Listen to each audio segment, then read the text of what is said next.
Welcome to my channel friends. তো চলো শুরু করি আজকের মার্কেট দিয়ে। সিচুয়েশন তোমার সামনে দেখো, নিফটি আজ 470 পয়েন্ট উপরে গেছে, মানে কি 1.89%। ব্যাংক নিফটি আজ 762 পয়েন্ট উপরে গেছে, মানে কি 1.49%। নিফটি মিড ক্যাপ আজ উপরে গেছে, নিফটি স্মল ক্যাপ উপরে গেছে, সব 1% উপরে গেছে, 1% উপরে গেছে। মানে আজ বাজার ভালোই ছিল। আর অ্যাডভান্স ভার্সেস ডিক্লাইন দেখলে দেখতে পাবে যে 1545টা স্টক এমন ছিল যেটা আজ উপরে গেছে, আর তার এগেনস্টে 816টা স্টক এমন ছিল যেটা আজ নেগেটিভে ক্লোজ করেছে, মানে কি তেজির স্টক বেশি ছিল আজ। সেক্টর ওয়াইজ পারফরমেন্স দেখতে পাবো।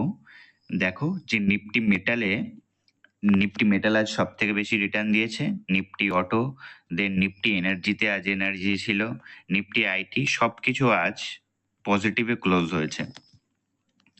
আর নিফটি টেকনিক্যাল চার্ট দেখো, নিফটি এই প্যাটার্নের মধ্যে আছে, এই প্যাটার্নের মধ্যে ট্রেড করছে নিফটি। এখানে দেখো, এটা আমরা যদি জুম করি তাহলে দেখতে পাবো নিফটি এখানে, মানে নিফটি এই পয়েন্টটাতে সাপোর্ট নিচ্ছে। এখানে নিফটি নিয়ার টার্ম সাপোর্ট 20,000 পয়েন্টের ওখানে হতে পারে, আমরা এক্সপেক্ট করে চলতে পারি। তো চলো আমরা স্টক স্পেসিফিক ডিসকাশন করে নিই। প্রথম স্টক যেটা তোমার সামনে, নাজারা টেকনোলজি। তো চলো দেখি নাজারায় কত নাজারা আছে। মার্কেট ক্যাপ দেখো, এখানে মার্কেট ক্যাপ 7,000 কোটি, পি দেখো 122। 7,000 কোটি মানে এটা একটা স্মল ক্যাপ কোম্পানি। আজকের পারফরমেন্স দেখো 5% উপরে গেছে, আজকে 5% উপরে গেছে। আর অল টাইম পারফরমেন্স দেখলে দেখতে পাবো 2021 থেকে, জবে থেকে লিস্টিং হয়েছে, এখনো 21% রিটার্ন দিয়েছে, মানে লাস্ট 3 বছরে 21% রিটার্ন দিয়েছে। এখানে দেখো একটা প্যাটার্ন হচ্ছে, এই যে প্যাটার্নটা এখান থেকে যদি ব্রেকআউট করে, দেন একটা বড় মোমেন্টামের আশা আমরা করতে পারি। তো চলো কোম্পানি কি করে একবার দেখে নিই। নাজরা টেকনোলজি দেখো, লিডিং ইন্ডিয়া বেসড, এখানে দেখো leading India based diversified gaming and sports media platform. মানে ইন্ডিয়াতে যে অনলাইন গেমিং গুলো হয়, তার যে প্ল্যাটফর্ম আছে, সেটাকে এই নাজরা টেকনোলজি দেয় সেই প্ল্যাটফর্মগুলো। মানে তোমরা বুঝতেই পারছো অনলাইন গেমিং এর এখন কেমন ক্রেজ, সেই যে অনলাইন প্ল্যাটফর্মটা সেটা দেয় কে, নাজরা টেকনোলজি। সেটা নট অনলি ইন্ডিয়াতে আছে, এটা দেখো গ্লোবাল মার্কেট যেমন আফ্রিকা, নর্থ আমেরিকাতেও প্রেজেন্ট আছে।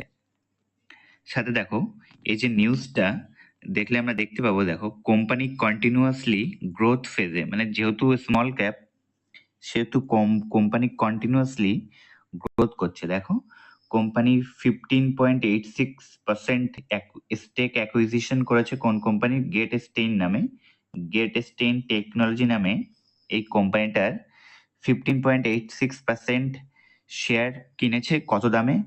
182.6 মিলিয়ন প্রাইসে নিয়েছে। সাথে কয়দিন আগেই একটা নিউজ দেখো, কোম্পানি অ্যাকোয়ার্ড করেছে, কোম্পানি কিনেছে কত, 5,157 ইকুইটি শেয়ার নিয়েছে। আর কোম্পানির কত পার্সেন্ট কিনেছে? 48% কোম্পানির শেয়ার নিয়েছে। কোম্পানির নাম দেখো পেপার বোট অ্যাপস। এই কোম্পানির 48.42% শেয়ার নিয়েছে। আর কোম্পানি এখন, মানে নাজরা টেকনোলজি এখন এই যে পেপার বোট অ্যাপস কোম্পানির, এটা হোললি ওন সাবসিডিয়ারি হয়ে গেছে। তার মানে কি, মানে এই যে পেপার বোটের এখন প্রফিট লস যা করবে, প্রফিট হলে সেটাও নাজেরা টেকনোলজির ব্যালেন্স শিটে আসবে, লস করলেও সেটা নাজেরা টেকনোলজির ব্যালেন্স শিটে আসবে। তো মেইনলি আমি তোমাদেরকে বলেছি, কোম্পানি যখন স্মল ক্যাপ থাকে, কোম্পানি মাল্টিব্যাগার রিটার্ন দেবে কি, তার একটা সিম্পল ক্রাইটেরিয়া কি, কোম্পানিকে ছোট হতে হবে, দেন কোম্পানিকে ছোট হওয়া সত্ত্বেও মার্কেট লিডার হতে হবে।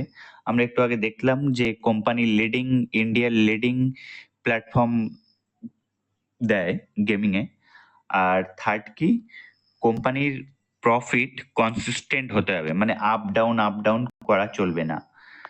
তো চলো দেখি কোম্পানির সেল দেখো, এখানে কোম্পানির সেল দেখলে আমরা এখানে দেখতে পাবো, এই সেল দেখো 2020-তে 248 কোটি ছিল, দেন 454 কোটি, দেন কন্টিনিউয়াসলি বাড়ছে 622 কোটি, দেন 1091, 1138, মানে কন্টিনিউয়াসলি সেল ইনক্রিজ করছে। দেন কোম্পানির ওপিএম দেখো, মানে অপারেটিং প্রফিট মার্জিন, এটা মাথায় রাখবে, আমি এটা নিয়ে একটা কথা বলবো। দেখো কোম্পানির profit margin, operating profit margin, মানে কোম্পানি তার বিজনেস বিক্রি করে, তার প্রোডাক্ট বিক্রি করে কত মার্জিন তৈরি করে। দেখো প্রথমে ছিল কত, 36%, দেন 32%, 28, 9, দেন মাইনাস 3%, 9, 14, 9, 9, 8, মানে দেখেছো কেমন মার্জিনে কেমন ফ্ল্যাকচুয়েট করছে। আর কোম্পানির নেট প্রফিট দেখো, কোম্পানির অপারেটিং প্রফিট মার্জিন ফ্ল্যাকচুয়েট হওয়ার সত্ত্বেও দেখো কোম্পানি 2020 সালে নেগেটিভ ছিল, মানে করোনার টাইমে নেগেটিভ ছিল, সেখান থেকে কন্টিনিউয়াসলি প্রফিট আর সাথে স্টেবল প্রফিট, 14 কোটির প্রফিট ছিল 21-এ, দেন 22-এ 51 কোটি, দেন 61 কোটি, 75 কোটি, মানে কন্টিনিউয়াসলি প্রফিট বাড়ছে। আর তোমরা যে একটু আগে এই অপারেটিং প্রফিট মার্জিনটা ভোলাটাইল দেখলে, তার কারণ দেখো এই যে অনলাইন প্ল্যাটফর্মে এই যে গেমিং আমরা করি, এটাতে গভর্নমেন্টের ট্যাক্স দেখেছো, এই কয়দিন আগে একটা নিউজে ছিল যে গভর্নমেন্ট ট্যাক্স বাড়িয়েছে, এই অনলাইন যে গেমিং, অনলাইন যে গ্যাম্বলিং করা হয়, এই গ্যাম্বলিং এর কি ট্যাক্স বাড়িয়েছে। এই তো গভর্নমেন্টের রেগুলেশনের জন্য কোম্পানি কন্টিনিউয়াসলি মার্জিন ভোলাটাইল হয়। তো এই মার্জিনটা যদি সাস্টেইন করতে পারে, এই যে তোমরা দেখছো 36%, আর এখন তো কত, এখন মাত্র 8%, এখান থেকে যদি 15%-এও যায় মার্জিন, তাহলে বুঝতেই পারছো প্রফিট কত র্যাপিডলি ইনক্রিজ হবে। আর সাথে দেখো কোম্পানির যে গ্রাফ আমরা দেখতে পাবো, গ্রাফ দেখো এখন এই যে রেজিস্ট্যান্সের কাছে এসে, আজ এই রেজিস্ট্যান্সের কাছে এসে এখান থেকে বেরিয়ে যদি এখানটাই মুভমেন্ট করে, দেন ইজিলি আমরা দেখতে পাবো 1800-র দিকে, 2000-এর দিকে গেছে। তো এখান থেকে এখনো 100%, মানে এখন দেখো 1000 টাকা আছে, এখান থেকে 2000-এ গেলে 100% রিটার্নের সম্ভাবনা আছে। তো যারা high risk high return expect করে, তাদের রেডারে এই শেয়ারটা অলওয়েজ থাকবে। কারণ দেখো মার্কেট ক্যাপ হিউজ, অনলাইনের গেমিং এর মার্কেট ক্যাপ দেখেছো কত, মানে অনলাইন গেমিং কত র্যাপিডলি বাড়ছে। আর কোম্পানি ফার্স্ট অফ অল ছোট, দেন কোম্পানির প্রফিটও ইনক্রিজ হচ্ছে কন্টিনিউয়াসলি। আর কোম্পানির মার্কেট ক্যাপ, মানে গেমিং এর মার্কেট ক্যাপ দেখেছো কত, মানে গেমিং এত ছোট থেকেই মানে সবাই গেমিং করছে, তাই না? তো রেডারে থাকবে সবার জন্য, মানে যারা অল্প টাকা লাগানোর জন্য, মানে অ্যাটলিস্ট 15,000 লাগানোর জন্য, মানে ভালো কোম্পানি। অলওয়েজ তোমরা স্টাডি করবে, কিন্তু ভালো কোম্পানি। তো চলো আমরা দেখি সেকেন্ড কোম্পানি। দেখো মেরিকো কি নিউজ আছে, কোম্পানি কি করেছে।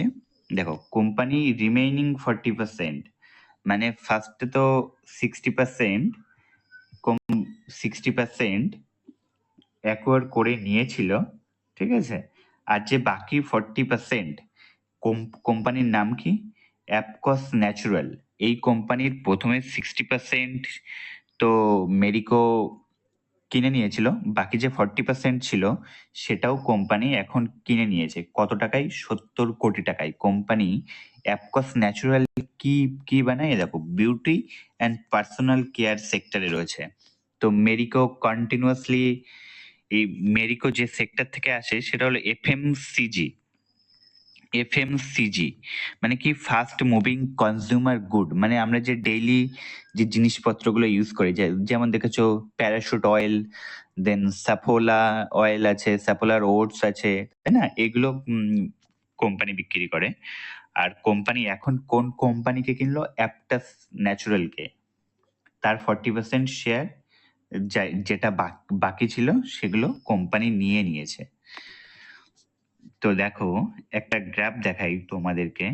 দেখো মেরিকো একটা সময় ছিল, মেরিকো এই এফএমসিজি বিজনেসে কিং ছিল। তার কারণ দেখো, মেরিকো আর ব্রিটানিয়ার আমরা কম্পেয়ার করছি।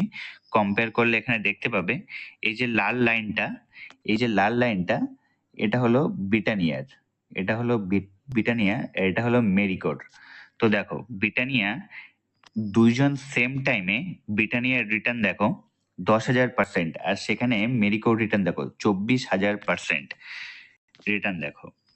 দেন আমরা যদি হিন্দুস্তান ইউনিলিভারের সাথে কম্পেয়ার করি, তো দেখো হিন্দুস্তান ইউনিলিভার, এই যে লাইনটা দেখছো, এই নিচের লাল লাইনটা, এটা হলো হিন্দুস্তান ইউনিলিভারের, আর উপরের যে লাইনটা এটা হলো মেরিকোর লাইন।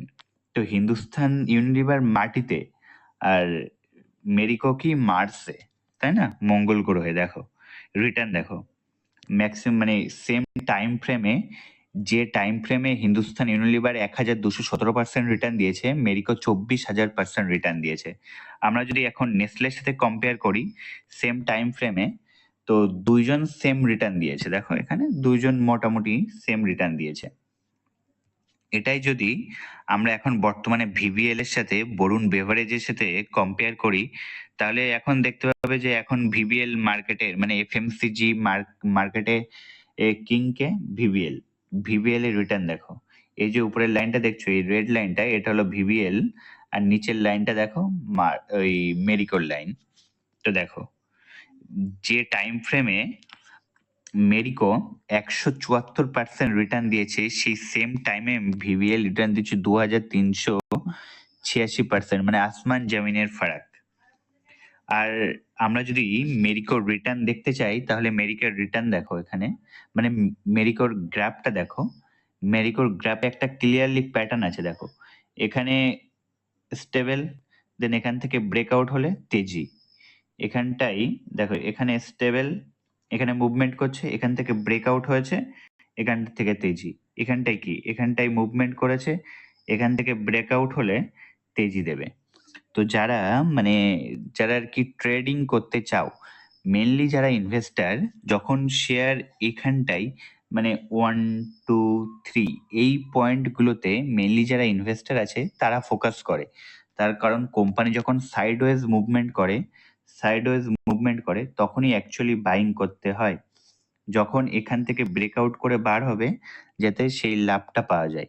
তো যারা এখন মানে ট্রেডার আছে, তারা তো নিশ্চয়ই ফোকাস এই কোম্পানিটা রাখবে, আর যারা ইনভেস্টর আছে তারা তো নিশ্চয়ই এইসব জায়গাতে কোম্পানিকে অ্যাকুমুলেট করেছে। আর না হলে চ্যানেলটিকে অবশ্যই সাবস্ক্রাইব করে রাখবে, আমি ডিসকাস করব বাইং লেভেল। তো দেখো, আর মেনলি যারা ইনভেস্টর আছে, তা এইসব কোম্পানিগুলো কোন ক্যাটাগরিতে আছে, মানে কি দেখো, এইসব কোম্পানিগুলো লো রিস্ক আর সাথে স্টেবল রিটার্ন দেয়, এই ক্যাটাগরিতে আছে। তো যারা হাই হাই, মানে যারা অনেক টাকা লাগিয়ে চলে, মানে অনেক টাকা নিয়ে ইনভেস্ট করে, তাদের জন্য এইসব কোম্পানিগুলো খুব ফেভারিট। কারণ কি, রিস্ক খুবই কম, যেহেতু বিজনেস এফএমসিজি, সো রিস্ক ভীষণ কম, কিন্তু রিওয়ার্ড স্টেবল, মানে রিটার্ন স্টেবল দেয়। দেখো লাস্ট, এগুলো লং টার্মের কোম্পানি, লাস্ট 10 বছর রিটার্ন দিয়েছে কত, 17% ক্যাগার দিয়েছে। লাস্ট 3 বছরে একটু কম দিয়েছে, লাস্ট 1 ইয়ার দেখো 18% রিটার্ন দিয়েছে। মেনলি কেন এমন রিটার্ন, তার কারণ দেখো, সেল কি, সেল সিঙ্গেল ডিজিটে, প্রফিট গ্রোথ কি মোটামুটি লোয়ার সিঙ্গেল ডিজিটে। এই সেলটা যদি মোটামুটি ডবল ডিজিটে করতে পারে, মানে 12, 10, 15% বা 18% যদি ডবল ডিজিটে সেল করতে পারে, তাহলে দেখবে এই যে রিটার্ন ক্যাগারটা দেখছো, এটা খুব বাড়ছে। ঠিক আছে, তো যারা মেনলি আর কি অনেক টাকা দিয়ে ইনভেস্ট করে, যারা রিস্ক কম নিতে চায়, তারা এইসব কোম্পানিতে ইনভেস্ট করে। দেন আমাদের থার্ড কোম্পানি কি, বরুণ বেভারেজ, যেটা আমি বললাম এখন এফএমসিজির কিংকে বরুণ বেভারেজ। তার রিটার্ন দেখো, আজ রিটার্ন দিয়েছে কত, 3.40%। এখানে দেখো 3.40%। আর তার কারণ দেখো, আর মেনলি তোমরা হয়তো লক্ষ্য করে দেখেছো যে ভিবিএল কয়দিন আগে প্রাইস কত ছিল, কালকেও প্রাইস ছিল কত, 1560 টাকার কাছাকাছি। আর আজকে প্রাইস কত, এখানে দেখো 650 টাকা। তার কারণ কি? তার কারণ এই যে এই আজ আজ ভিবিএল এর স্টক স্প্লিটের এক্স ডেট ছিল, মানে আজকের ডেটে যাদের কাছে দুটো শেয়ার ছিল, এই দেখো দুটো শেয়ার ছিল, সেই দুটো শেয়ার 5টা শেয়ারে কনভার্ট হয়েছে। মানে প্রত্যেক দুটো শেয়ার যদি তোমার কাছে থাকে তাহলে সেটা 5টা শেয়ারে কনভার্ট হয়েছে। এখানে দেখো প্রত্যেক দুটো শেয়ার 5টা শেয়ারে কনভার্ট হয়ে গেছে, সেই জন্যই এই শেয়ারের দাম দেখেছো ভাগ হয়ে গেছে, ঠিক আছে? তার এবার অনেকে আছে যারা নতুন মার্কেটে, তারা কি ভাববে যে শেয়ারের দাম কম হয়ে গেছে, তার তাড়াতাড়ি বাই বাই করে নিই, কিন্তু না। এই যে শেয়ার যখন স্প্লিট হয় তখন কোম্পানির যে মার্কেট ক্যাপ থাকে, মার্কেট ক্যাপ কিন্তু সেমই থাকে, মানে কোম্পানির ফান্ডামেন্টালে কোনো চেঞ্জ হয় না। তা সত্ত্বেও কোম্পানির শেয়ার প্রাইস বাড়ে। তার কারণ কি? রিটেল ইনভেস্টর ভাবে, মানে যারা নতুন তারা ভাবে যে শেয়ারের দাম কম হয়ে গেছে। এবার সেই জন্য ওরা গিয়ে বাই করবে। আর এটার যারা ট্রেডার আছে তারা আগে থেকে জানে যে রিটেল ইনভেস্টর এমন ভুল করবে, সেই জন্য তারা আগে থেকে গিয়ে শেয়ারে ইনভেস্ট করে রাখে, মানে ট্রেডিং পারপাসের জন্য ইনভেস্ট করে রাখে।